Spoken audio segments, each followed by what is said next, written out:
press stop on that remote control. It's been a while since I've used an actual remote control to press stop on something. Hello, welcome to Pursuit of Perfect System. My name is Terry Ellis. I'm an audio reviewer and a Dirac Live calibrator. And if you're a regular to the channel, you're probably looking and thinking, what is all this stuff you've got in your listening room?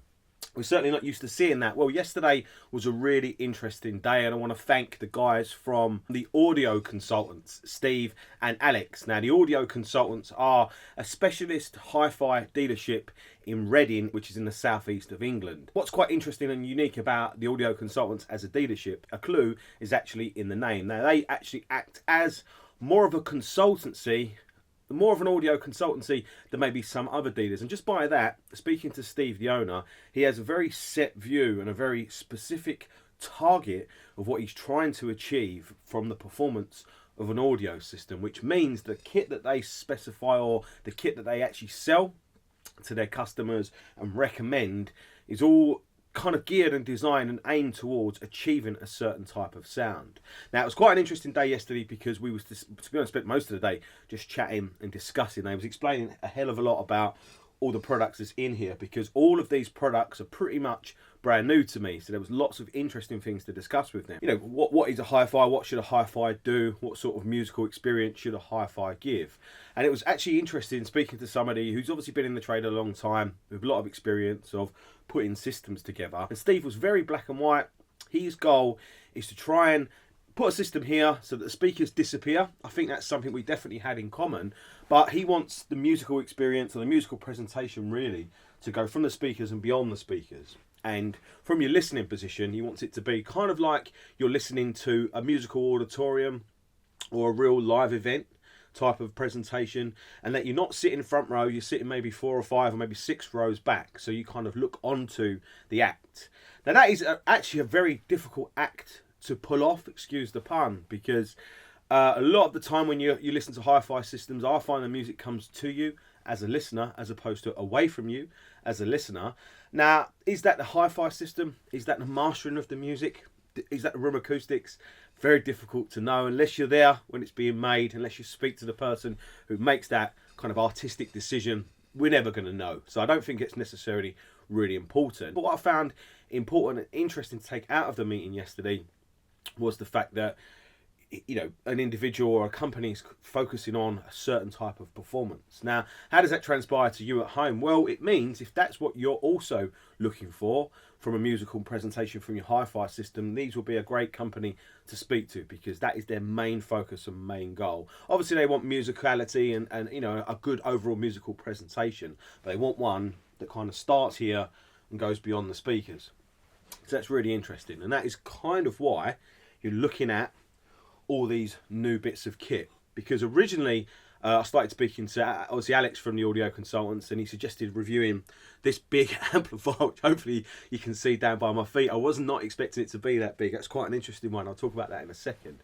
So I started speaking to him and I just said, look, you know, amplifier of that quality, what are the kind of speakers do you recommend? You know, what speakers should I be using? What speakers do you guys actually even sell? He pointed me towards a couple of the manufacturers that the audio consultants sell, some really interesting ones that they sell there. And he suggested also trying out a pair of these things either side of me, which are actually speakers, in case you couldn't tell. It's difficult to see them obviously in the pitch black room and obviously in the kind of high gloss black finish, but these are actually German Physiks speakers that work in quite a very different way to traditional kind of pistonic driver, what you would even call them, kind of just normal driver speakers, and I'll talk about them in a second.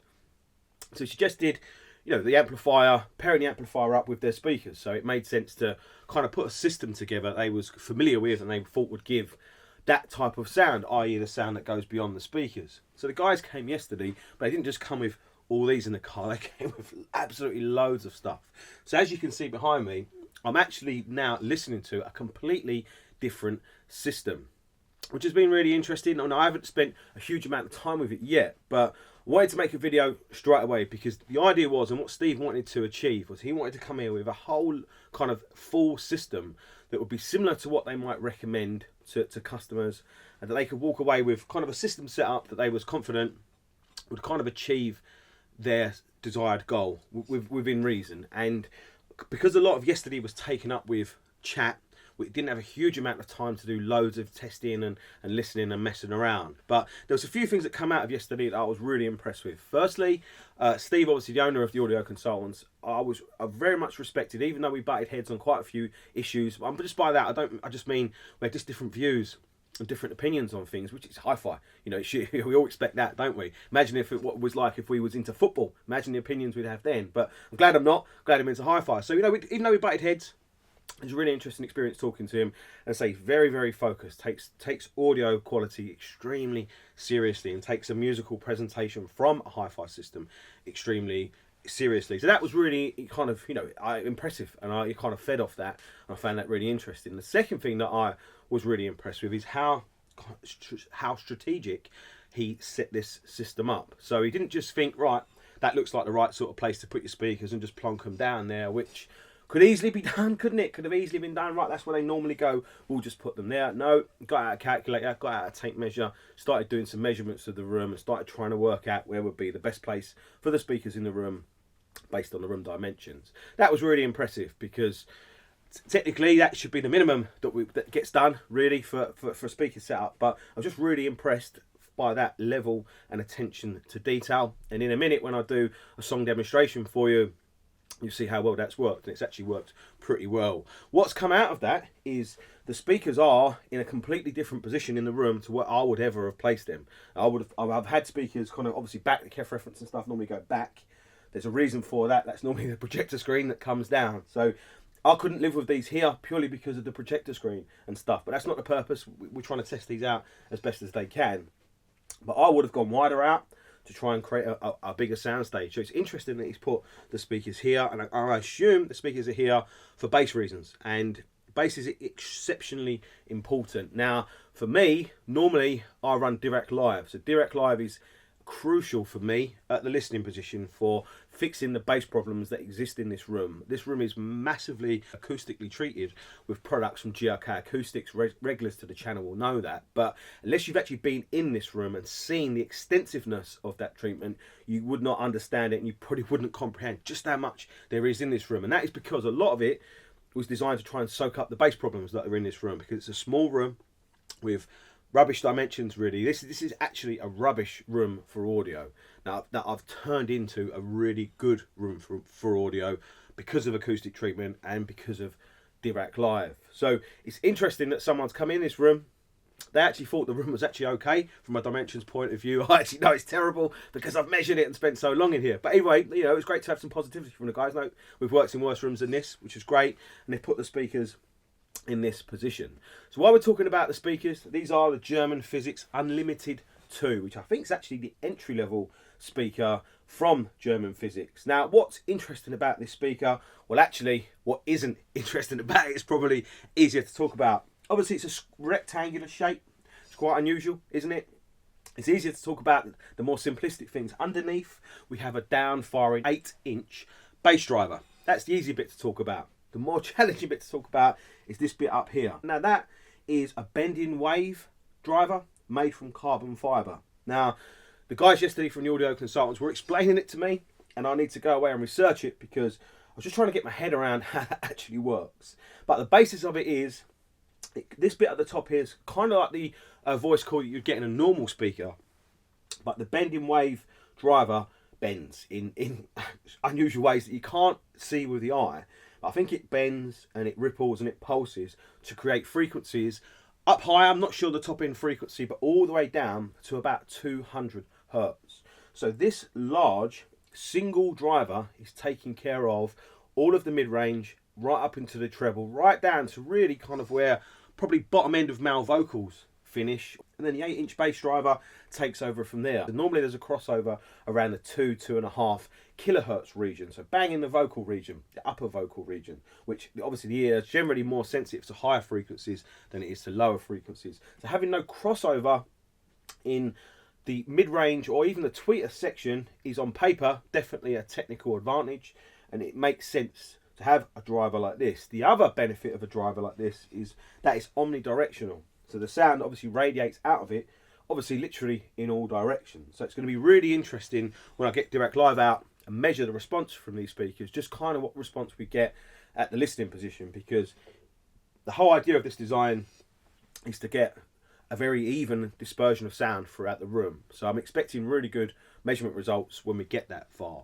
And obviously this room being very acoustically treated, actually quite, I think it's an extremely neutral room. It's quite absorptive in terms of the treatment used at the front of the room and more reflective at the rear of the room. Now, I was worried that these speakers wasn't going to work at all in this type of room. I was expecting them to need reflections in order to create that kind of 3D and depth of soundstage. Maybe it would do a better job of it if the rear of the room was more reflective, but it's not really stopping that aspect of the presentation that I am currently aware of. Maybe I'll learn in the future that it does, but it certainly doesn't seem like a hindrance to the performance of the speaker.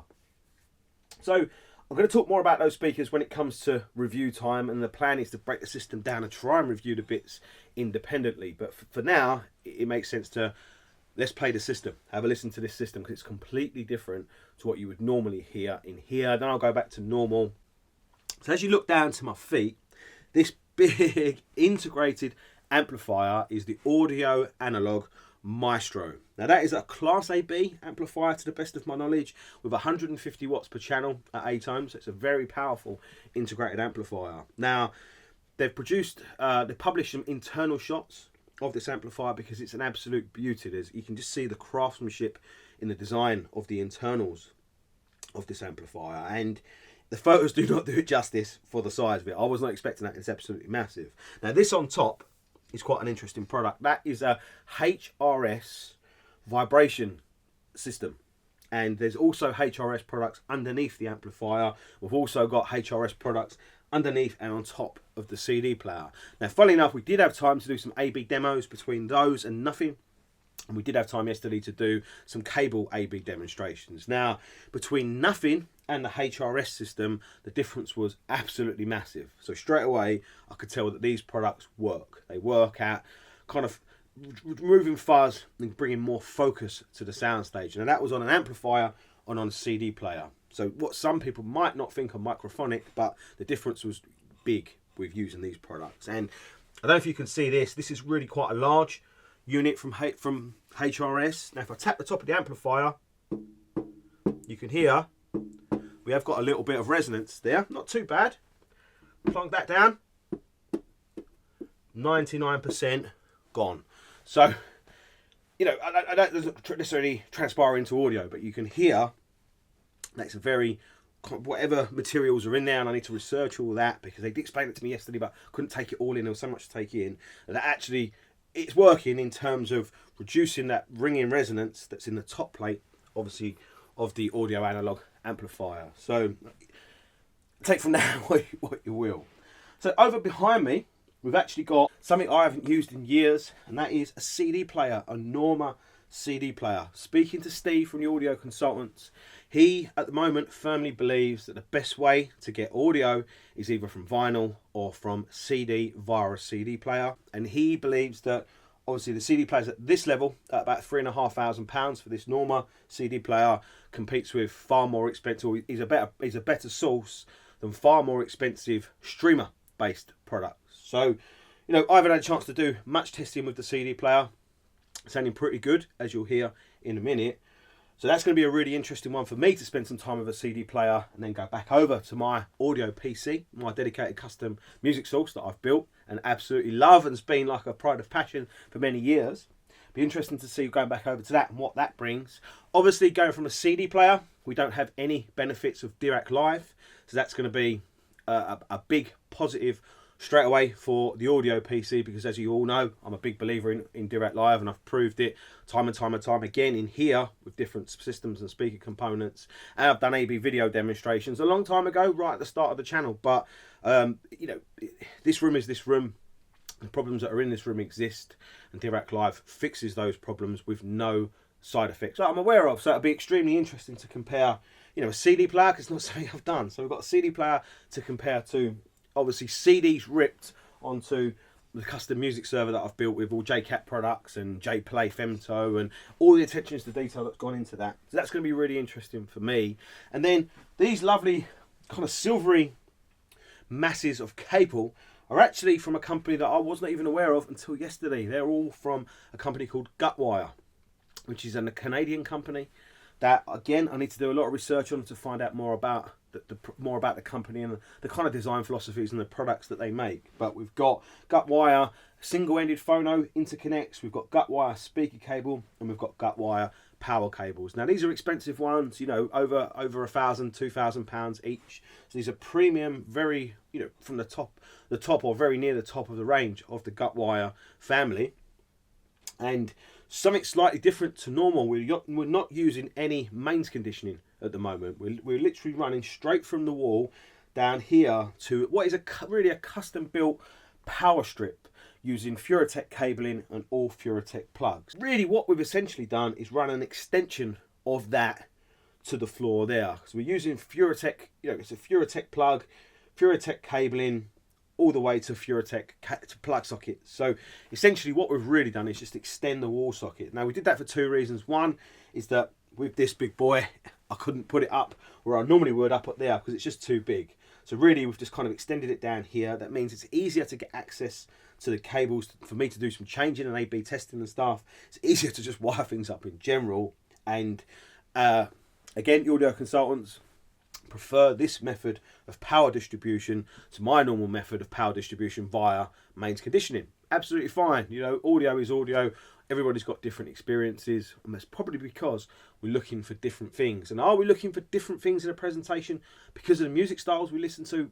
Quite possibly. You know, I listen to a lot of studio orientated music, and I'm looking for kind of a perfect delivery in terms of things. Big sonic images that are separated, clean and clear, precise, faultless. Really, I hate hearing faults. I'm always after precision. I also want consistency from song to song to song to song. I don't just want to be able to listen to one song on an album and all the others sound terrible. I want every single song to sound good. Those factors are more important to me than a soundstage depth. So time to stop talking and time to start playing some music.